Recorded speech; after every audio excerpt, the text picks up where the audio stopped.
I see. Actually, what do you want to say? Well, I am not in favor of any kind of violent attacks.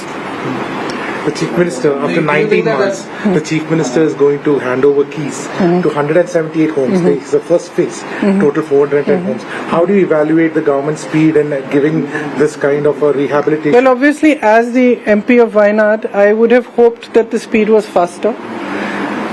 In our own case, we had a lot of problems in clearing the land issues, land papers, etc., identification, and a lot of the issues that came up with actually the paperwork of the land. That was also partly due to the state government dragging its feet.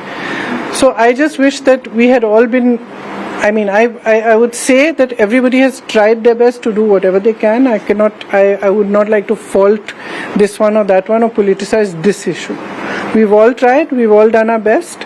I'm very happy that these victims are getting these houses. Of course, all of us wish and hope that it could have been done earlier and that we could have done more earlier. And of course, as you know, we've had practically no help from the center, which is also, I feel, tragic.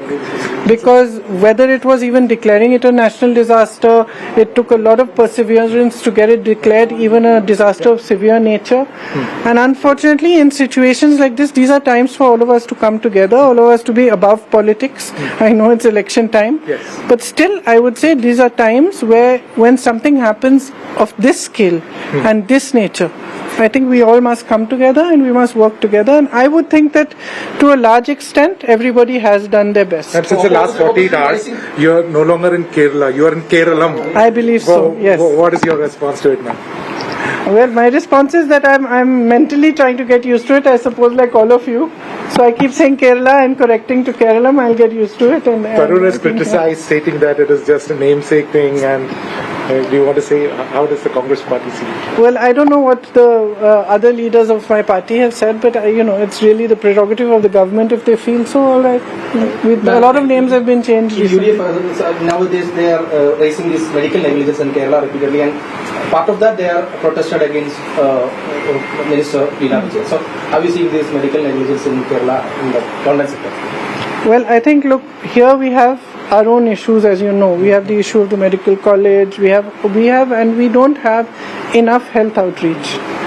And negligence comes about when there is administrative issues, when there are issues where basically things are not run tightly.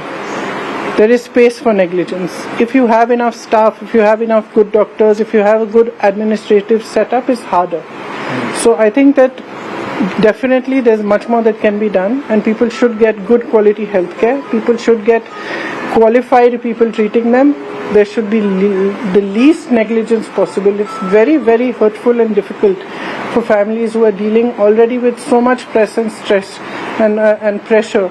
With so much pressure and stress when somebody is unwell, to have to on top of that deal with these horrible situations where due to the negligence of someone, perhaps unqualified, perhaps the place is not being tightly run administratively, therefore it's happening, and then to have to deal with the consequences of a loss of a loved one or pain to a loved one in addition to everything that they're dealing with.